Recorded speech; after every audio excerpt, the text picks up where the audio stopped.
خاطرتون هست که نیروب بخواد بفرسته نیروبی کنه. خب ما اینا رو محکم ایستادیم، برخورد کردیم، اینا رو لغم آتش بس دونستیم و گفتن اگه اقدام بکنید میزنیم. تا مرحله درگیری هم رفت، اونا عقبش میکرد. لذا اگر امروز در تنگه هم ترددی داره انجام میشه و پیش میره، ما کنترل تنگه دست ماست. الان اینا 2 روز 3 روز آمدن محاصره کردن. محاصره یعنی چی؟ یعنی همه بیان برن، ایران نره. عجب تصمیم ناشیانه و نادانی. آنچه که در خلیج فارس و تنگه هرمز اتفاق میفته تنها دلیل و سببش اقدام نظامی آمریکا و رژیم صهیونیستی است. تا قبل از 28 فوریه تنگه هرمز و کل خلیج فارس و دریای عمان ایمن و امن بود.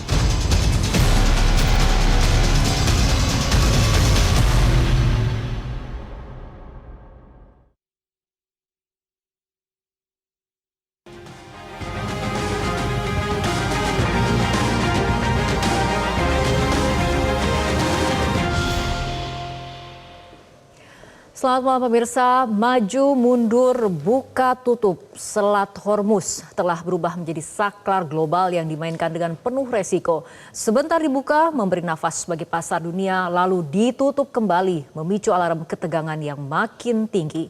Ini bukan sekedar blokade di laut tapi bisa jadi kebuntuan total di meja diplomasi. Gencatan senjata tinggal hitungan jam dan kekuatan militer terus berbicara. Apakah ini tarik ulur strategi untuk mencari posisi tawar atau langkah pelan namun pasti menuju medan perang yang jauh lebih besar? Bersama saya Fitri Megantara, inilah top issue. Hormuz memanas, siap-siap perang besar.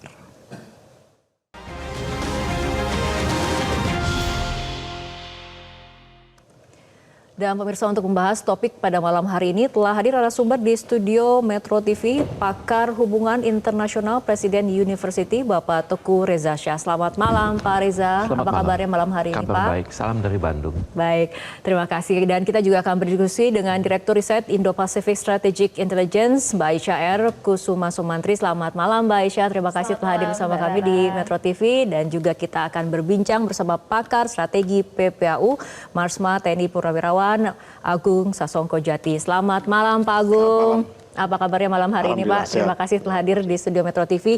Kita akan langsung berdiskusi. Saya akan mungkin ke Pak Reza terlebih dahulu. Pak Reza, ini menjelang lanjutan perundingan yang dijadwalkan kembali digelar pada Selasa 21 April di Islamabad, Pakistan. Kita lihat bagaimana kemudian manuver dari Amerika. Yang terbaru adalah ketika kemudian Amerika menyerang kapal dagang Iran MV Tosca.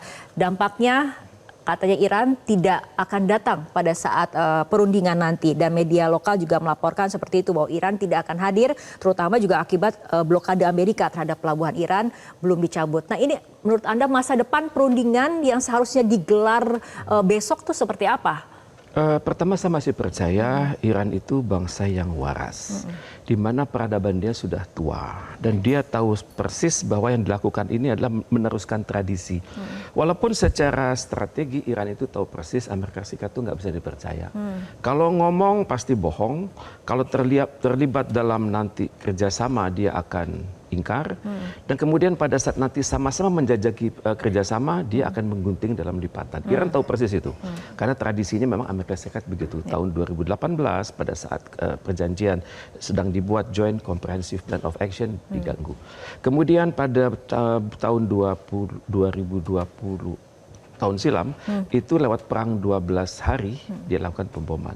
Terakhir tanggal 28 kemarin Februari dilakukan itu. Jadi dalam bayangan Iran ini nggak bisa dipercaya, tapi bagaimanapun juga Iran harus memberikan image pada dunia kan bahwa dia adalah negara yang cinta damai dan dia ingin urusan ini selesai walaupun sangat susah.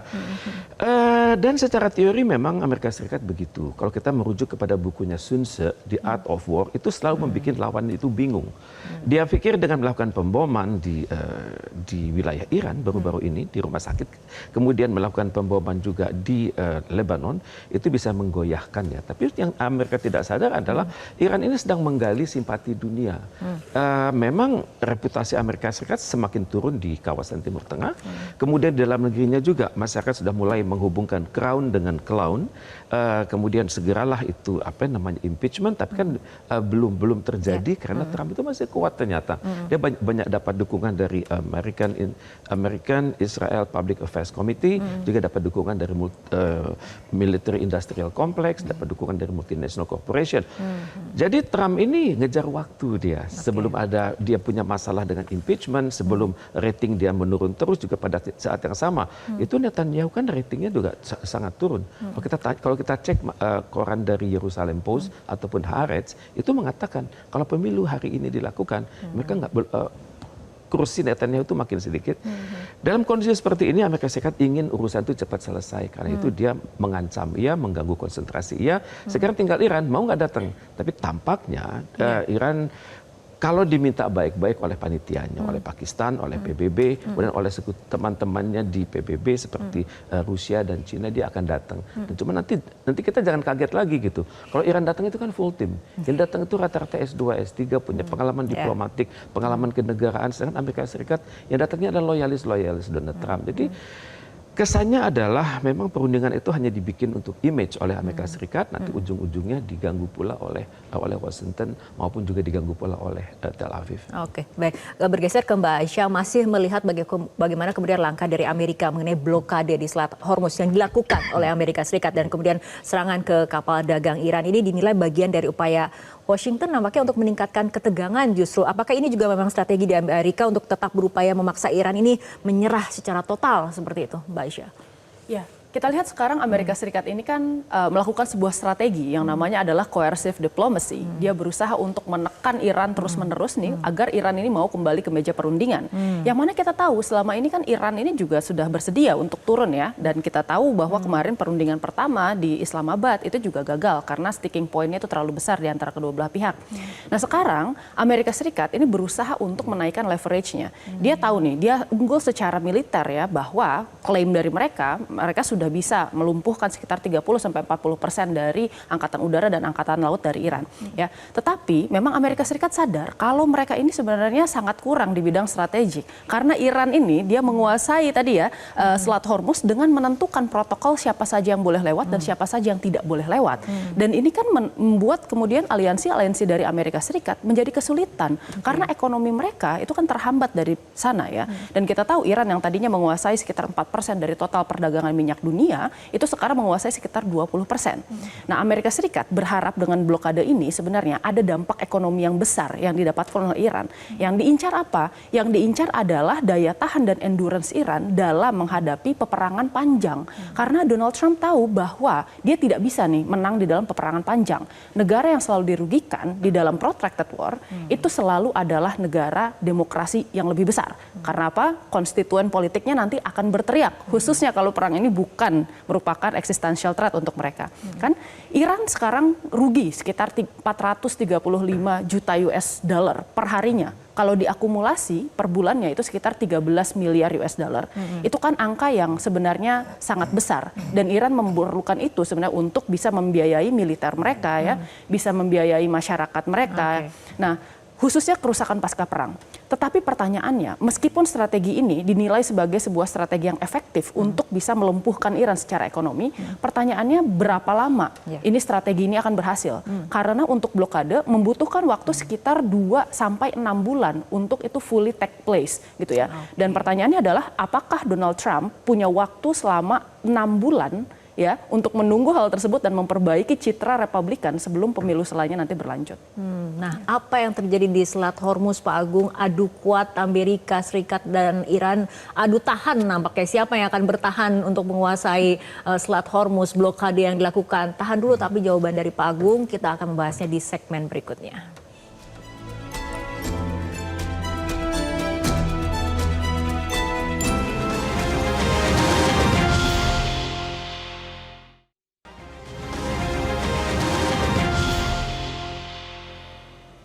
Pemirsa, kita akan lanjutkan kembali perbincangan dan kini kita akan mengamati peta dari Selat Hormuz bersama Pak Agung yang akan menjelaskan mengenai, karena salah satu kunci ataupun kata yang saat ini kemudian paling sering kita dengar adalah blokade, salah satunya adalah blokade Selat Hormuz. Nah, Pak Agung, dari peta apabila kita lihat pola saling blokade ini, Iran menekan choke point sementara armada Amerika ini menjaga dari luar radius. Nah, bisa dijelaskan seperti apa posisi masing-masing yang disebut blokade yang dilakukan oleh Iran, blokade yang dilakukan oleh Amerika Serikat, dampaknya seperti apa? Ini adalah negara Iran yang besar ini. Ini ada negara-negara negara-negara teluk lainnya dari Oman, ada Uni Emirat, Qatar, Bahrain, Kuwait dan Arab Saudi. Yang menurut kategorisasi semua adalah proksinya Amerika karena menyediakan tempat untuk pangkalan Amerika, menyediakan fasilitas dan bahkan pada awal perang mengizinkan Amerika menyerang melewati ruang udaranya. Oleh karena itu Iran menutup. Jadi serangan awal dari Amerika dan dari Israel itu adalah serangan ilegal karena tidak sesuai dengan aturan hukum internasional, sehingga Iran memutuskan untuk membalas memberikan pasal 51 dari piagam PBB, yaitu dengan menutup Selat Hormuz untuk Amerika dan kawan-kawan, yaitu negara-negara ini. Jadi balasan. Sekarang setelah itu Amerika melakukan tindakan lagi, yaitu dengan memblokade. Nah, blokade ini tindakan ilegal lagi karena yang dilakukan blokade oleh Iran adalah balasan pada orang yang menyerang. Nah, sekarang orang sudah membalas, dibalas lagi dengan blokade. Tapi masalahnya adalah blokadenya tidak mampu untuk berani dekat-dekat. Ini Teluk Oman, ini Laut Arab. Mereka pada jarak sekitar 200 mile atau 300 km dari pinggir Gulf Oman. Kenapa? Karena mereka takut dengan rudal pantai serta rudal jelajah atau rudal balistik. Sehingga mereka mengawal di jalur ke Bab el Mandeb sama jalur menuju ke India. Sehingga kapal-kapal yang dicegat itu berada di luar ini. Tidak ada yang di dekat di sini. Karena semua takut. Nah, setelah terjadi blokade tadinya dibuka dengan alasan kan sesuai dengan perjanjian kalau Lebanon berhenti dari gencatan senjata, dibuka untuk semua. Baik yang dari pihak yang mendukung Amerika juga dibebaskan, pihak yang dari Iran dibebaskan. Tetapi blokade Amerika bukan terima kasih, tapi Iran nggak boleh keluar. Karena Iran nggak boleh keluar, nggak boleh keluar gimana? Akhirnya dia tutup sekalian untuk semua. Akhirnya yang terjadi adalah kapal dari Iran namanya Tosca ya, itu ditahan di sini, kemudian dipaksa untuk berhenti. Nah, itu tindakan ilegal. Kenapa? Kapal-kapal itu tidak ada yang melanggar hukum. Kapal-kapal itu mengikuti aturan yang diatur oleh yang menguasai Selat Hormuz saat ini adalah Iran, kemudian keluar, diambil tindakan berupa tindakan ditembak dan segala macam. Iran bisa menembak di sini itu hanya tembakan peringatan kepada India. Di sini tembakannya malah melumpuhkan kapal, yaitu kapal Tosca itu. MV Tosca, ya. Nah, kemudian ditahan oleh kalau dari US Tripoli ya katanya ditahan, kemudian Apakah itu masuk kategori pembajakan apa yang dilakukan oleh Amerika terhadap kapal dagang Iran? Ya, berdasarkan dari hukum internasional, tindakan dari negara yang melakukan agresi, kemudian habis itu dia orangnya membalas, dibalas lagi agresi, itu tindakan yang ini. Dan itu kategorinya bisa dibilang seperti piracy. Karena tidak ada dasar hukumnya. Dasar hukumnya loh, saya kan sudah blokade. Ya kalau kamu statusnya perang. Nah, sekarang di dalam ini dia dengan memblokade ini, dengan melakukan serangan itu dia sudah membatalkan ataupun merusak daripada kesepakatan. Karena dalam kesepakatan 10 poin yang disebutkan oleh Iran, salah satunya adalah tidak mengganggu sasaran, tidak mengganggu negara-negara yang ini. Jadi betul-betul membebaskan, jadi tidak ada hambatan atau sanksi. Nah, ini kan memberi sanksi dengan melarang kapal Iran keluar, itu kan sanksi. Padahal lagi mau berunding, malah sanksi diterapkan. Alasannya adalah untuk menghukum. Jadi Amerika sampai terakhir tidak menyadari bahwa dia sangat tergantung dengan ekonomi dari minyak yang keluar di sini. Dia tetap memberi tekanan, jadi tetap tidak melupakan bahwa posisinya sekarang sebetulnya sedang lemah, tetapi tetap memaksakan untuk Iran menurut. Ya, Iran tidak menurut, langsung aja dia balas, bahkan balasannya dia kirim drone untuk menyerang kapal-kapal di sini. Oke, apabila kita lihat kan yang dijadikan kemudian sorotan adalah Selat Hormuz, tapi kita lihat bagaimana kemudian kapal-kapal militer dari Amerika justru ditempatkan di jalur ataupun di area yang di luar zona resiko seperti itu ya, betul, Pak Agung. Apa maksud dari strategi yang dilakukan oleh Amerika ini? Apakah kemudian Amerika, padahal kan Amerika sendiri yang mengatakan mengatakan bahwa Iran kekuatan militernya sudah dipangkas Kalau ataupun tadi dilemahkan. adalah secara hukum ini balas membalas, yang satu melanggar hukum, satu sesuai dengan hukum. Nah, tapi secara perang informasi pada saat terakhir mengatakan blokade, Trump mengatakan blokade, itu udah memberi kesan, wah ini kita kuat ya, kita bisa blokade. Habis itu Iran dengan membalas dengan saya buka blokadenya. Wah, Iran menunjukkan saya yang berkuasa, keluarlah kapal. Setelah itu Amerika mengatakan, wah tapi blokade untuk Iran saya tetap nggak boleh lewat. Dibalas lagi. Terus sama Iran langsung dia melakukan tindakan lah dengan melarang ada kapal India lewat dengan tembakan, wah tembakan, begitu tahu tembakan nggak keluar, yang terjadi kan loh bukannya lancar tapi malah terhambat. Nah, Trump mengeluarkan kalimat seperti ini, itu tindakan itu keterlaluan, berlebihan. Kan heran ya, negara yang menyerang Iran, bahkan membunuh presidennya, membunuh pimpinannya, membunuh banyak orang, bunuh banyak korban dengan ilegal, itu bisa mengatakan Iran itu berlebihan. Kan aneh kan? Sudah berlebihan. Habis itu ada kalimatnya lagi. Iran ini meres ya, memeras ya, blackmail ya. Loh, kalau seseorang menganggap memeras berarti kan posisinya lebih lemah sehingga bisa diperas. Biasanya orang berbuat kesalahan diperas, orang tidak bisa berdaya diperas kan. Jadi artinya apa? Itu secara tidak sadar bahwa sadarnya Presiden Trump mengatakan Iran lebih kuat sehingga dia yang diperas, merasa diperas. Itu statement. Dan yang tindakannya lagi apa? Langsung dia ngirim, oke, kita hari Senin kita akan berunding.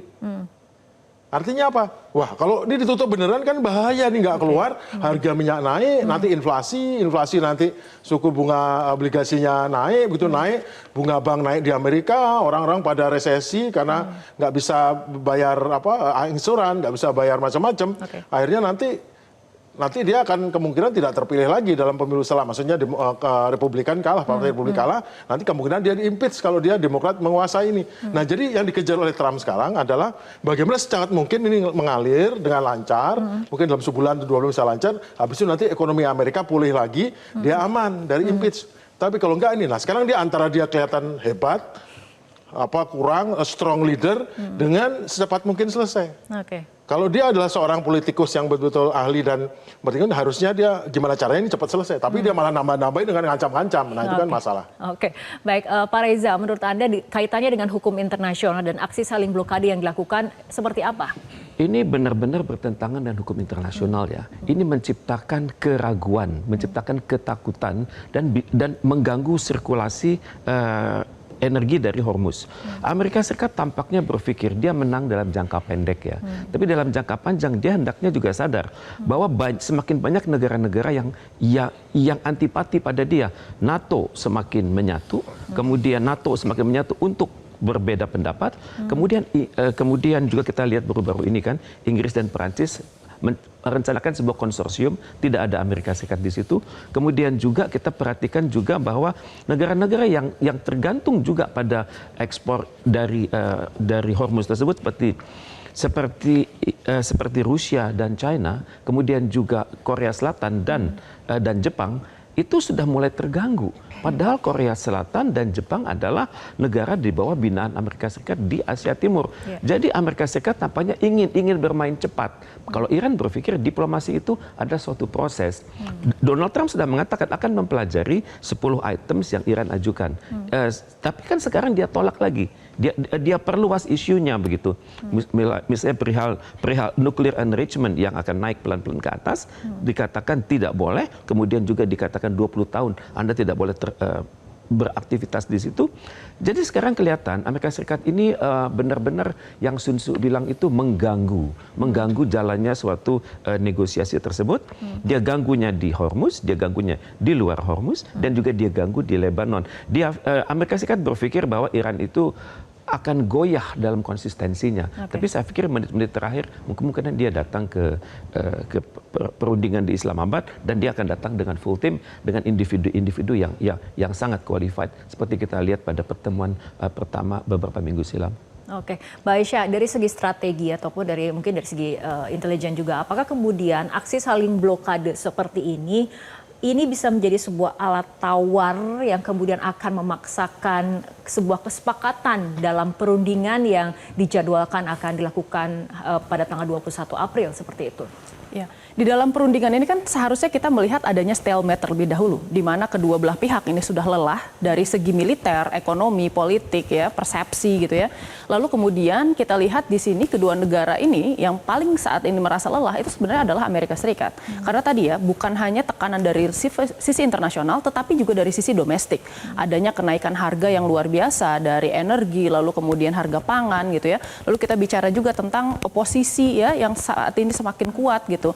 Apalagi sekarang approval rate Trump itu hanya sekitar 35% saja dari masyarakat Amerika Serikat. Itu kan jumlah yang sebenarnya sangat rendah gitu. Sementara di sisi Iran ini kan menyadari bahwa konflik ini merupakan existential crisis untuk mereka.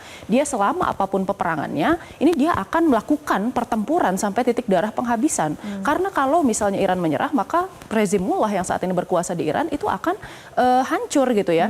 Nah, saya kira di sini Iran sempat melakukan pembukaan Selat Hormuz sebagai sebuah itikat baik untuk bisa menciptakan adanya trust building di antara kedua negara.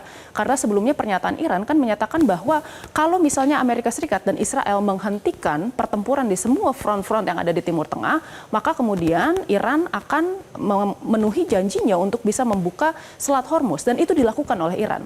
Tetapi permasalahannya setelah itu dilakukan kan AS malah tidak mau membuka blokade, yang mana tadi Pak Agung juga sudah menjelaskan bahwa ini sesuatu yang ilegal karena tujuannya bukan melindungi diri, bukan berdasarkan kemudian selektif kapal militer, tetapi ini menyasar ekonomi yang bertujuan untuk membuat masyarakat Iran kelaparan, gitu ya. Itu kan menjadi sesuatu yang sebenarnya menarik ketika kita lihat di sini. Oke, baik, Mbak Aisyah, Pak Reza dan juga Pak Agung, kita akan lanjutkan kembali perbincangan, tapi kita ikuti jeda berikut terlebih dahulu.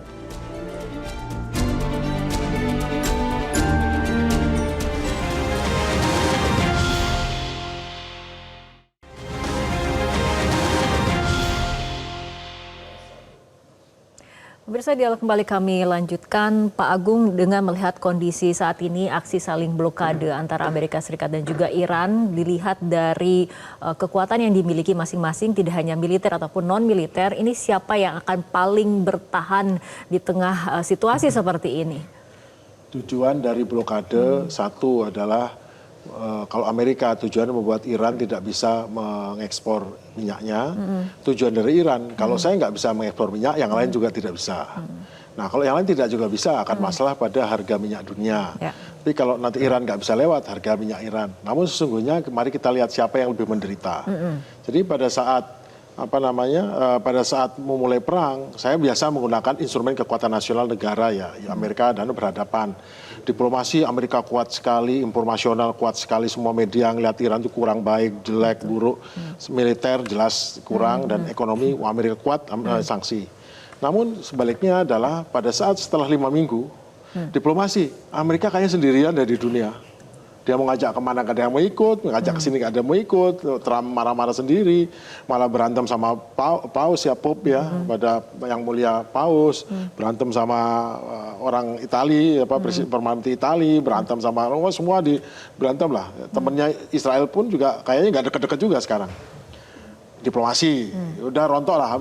Kemudian negara teluk pada nggak percaya sama dia, semua pada menjauh, pura-pura deket tapi nggak mau. Akhirnya sendirian, akhirnya dia terpaksa temenan cuma orang Pakistan tuh. Wah, yang ini kasatnya Pakistan sama Perdana Menteri oke deh. Jadi hanya bisa memfasilitasi Pakistan. Terus kemudian informasional. Informasi, ya kita tahu kalau tadinya media barat itu menggunakan ini, sekarang media barat sedikit lebih meskipun kadang-kadang agenda settingnya masih kurang fair, tapi sekarang udah media sosial membuat kelihatan terang bahwa kondisinya Amerika udah agak fair lah sekarang. Berarti Amerika turun, Iran naik. Nah, sekarang untuk militer. Dalam militernya nyatanya Iran gini aja lah, nggak usah ngelihat yang kemarin hancur. Intinya kapal Amerika di dalam peta itu nggak ada yang berani deket-deket dari jarak 300 km dari pantai Iran.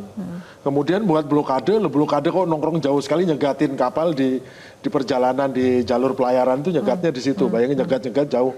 Akhirnya berarti tidak berani dekat. Begitu dekat pun diusir sama kapal kecil-kecil pergi itu, 2 kapal frigat itu. Nah, artinya secara militer pun dan Iran sudah ngancam juga. Meskipun Amerika ngancam, saya akan hancurkan nanti listriknya, saya akan hancurkan ininya, Trump segala macam. Tapi praktiknya nggak berani juga. Kenapa? Karena Iran akan balasnya menghancurkan desalinasinya negara-negara teluk itu. Negara-negara yang proksinya Amerika, karena mengizinkan pangkalannya di situ, take off dari situ, dan lewat di udaranya. Sekarang nggak berani semua, nggak akan mengizinkan lewat Dan itu takut, kalau itu sampai dihancurkan, diselinasi, maka nggak sampai berapa hari rakyat itu semua ngungsi semua itu dari Uni Emirat. Nah, kemudian yang paling adalah ekonomi. Nah, ekonomi sekarang, mari tutup itu nggak bisa keluar, harga minyak naik, masyarakat di Amerika udah jerit. Saya nggak pakai perumahan di Amerika lah, di Indonesia aja. Di Amerika itu $3 jadi $4,5. Kalau harga diesel naik udah 2 kali lipat. Itu sama aja dengan kita, Pertamax yang 15.000 harganya berubah menjadi 25.000. Kemudian yang diesel yang 15.000 menjadi 30.000. Itu bayangkan tuh betapa ributnya di Amerika itu sudah ribut jadi masalah itu. Karena menaikkan semua harga-harga naik, di Walmart naik, semua naik. Itu sudah ribut, ngeluh ini sudah, mari di-impeach nih presidennya. Nah, sekarang bagaimana rakyat Amerika sekarang mengeluh kan? Rakyat Iran gimana? Rakyat Iran itu dengan harga Rp200.000 sebulan dia udah listriknya kebayar, gasnya kebayar, airnya kebayar, kemudian bensinnya kebayar, kemudian makannya juga kebayar. Dengan 200.000 saja mereka sudah bisa makan dan semua. Apalagi kalau mereka bersama-sama satu rumah, karena semua mendapatkan bantuan sosial dari pemerintahnya dengan ada pembagiannya. Kemudian sekolahnya gratis, kesehatan gratis segala macam. Nggak ada yang perlu dikeluhkan sama rakyat Iran. Sekarang berarti kok dia bisa tahan? Ada pejabat Iran, kami sanggup begini 6 bulan lamanya. Artinya dia punya persediaan devisa cukup untuk 6 bulan, seperti itu masyarakatnya nggak masalah. Amerika bisa nggak 1 bulan saja dengan bahan bakar naik seperti itu? Nah, sekarang pertanyaan tadi ditanya ke saya, siapa yang kuat-kuatan? Kita bisa jawab sendiri. Ya kita tahu siapa yang lebih kuat kan. Itu aja. Baik. Pak Reza, ini tadi mengenai fase blokade ini, mana yang lebih memungkinkan sih sebetulnya? Apakah ini potensinya menjadi serangan atau perundingan, Pak Reza? Tadi Pak Agung bagus sekali menjelaskan lewat konsepsi DIME ya Pak ya, diplomasi, informational, military dan ekonomi. Memang jangka pendek Amerika Serikat unggul, Amerika Serikat bikin takut. Jangka pendek ya Pak? Jangka pendek. Untuk jangka panjang Amerika Serikat akan menggerogoti dirinya sendiri. Kemudian ya impeachment akan semakin keluar, kemudian reputasi dia menurun. Yang kita perlu dalami sekarang, Iran ini sanggup bertahan lama. Dia sudah berkatakan, saya sudah bertahan 4.500 tahun, selama itu kurang waktu itu Anda belum terdengar. Jadi itu peta yang sangat bagus dari Pak Agung tadi itu. Yang kita belum lihat adalah di bawah peta itu ada kota-kota penuh peluru kendali loh itu. Kota-kota yang statusnya itu siaga militer. Dan dari kota-kota itu bisa mendadak keluar peluru kendali, tank, kemudian perangkat-perangkat sinyal telekom yang luar biasa. Dan Iran masih menunggu, dia belum keluarkan senjatanya yang pamungkas, yang Pak Putin katakan itu, ya Putin pernah katakan loh, Iran punya sesuatu yang bisa mengagetkan dunia. Dan itu bisa dia mengerti statement Pak Agung tadi, kapal-kapal Amerika itu keluar dari jalur 200 mil, takut. Dan untuk itu saya bisa bayangkan Iran itu memang mengkombinasikan diplomasi akan berjalan, kekuatan militer dia itu misterius. Dan ini kekuatan tersendiri dari Iran. Nah Mbak Isya, dengan posisi saling blokade seperti ini, menurut Anda apakah ini akan menahan perang terbuka atau mempercepat eskalasi di tengah kemudian perundingan yang akan ataupun memang akan dijadwalkan digelar dan gencatan senjata yang akan segera berakhir? Sekarang nih Selat Hormuz menjadi salah satu wilayah di dunia yang paling terkenal ya. Dan kita lihat sebenarnya semuanya itu nggak lepas dari kegiatan dan operasi militer yang terjadi di sana.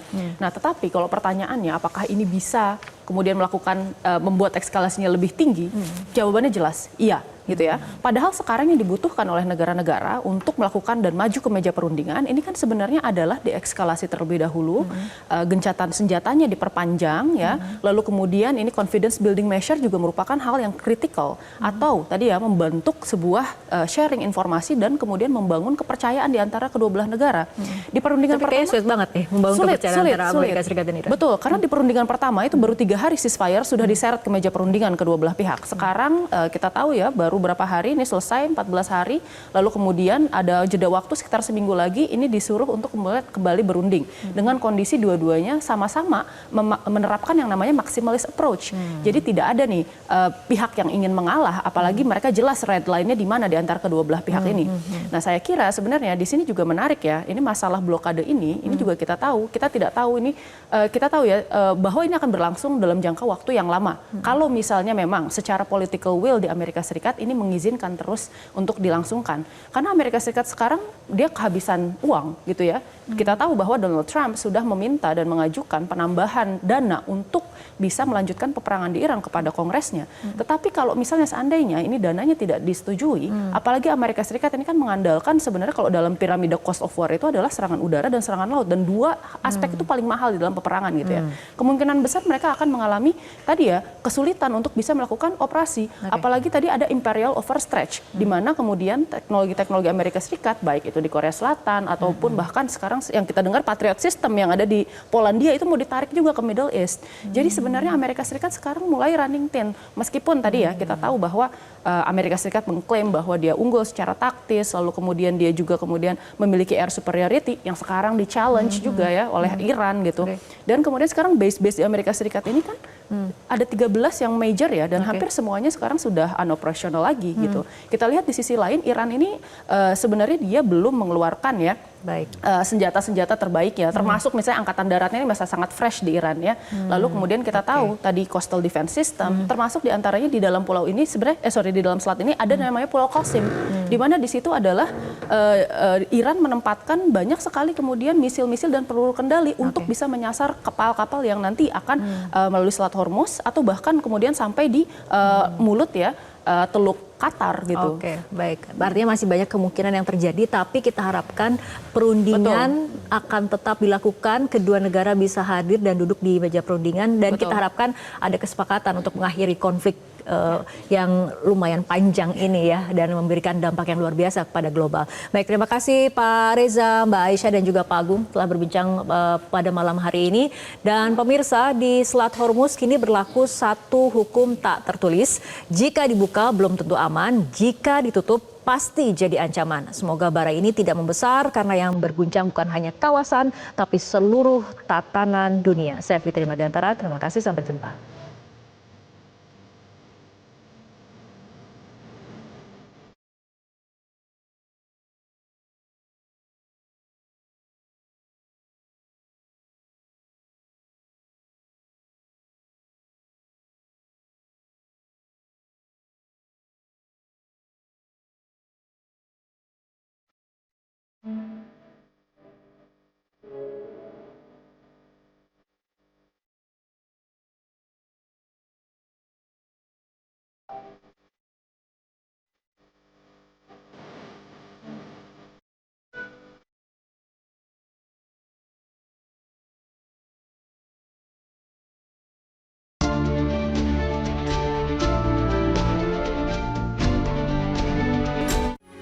Metro TV.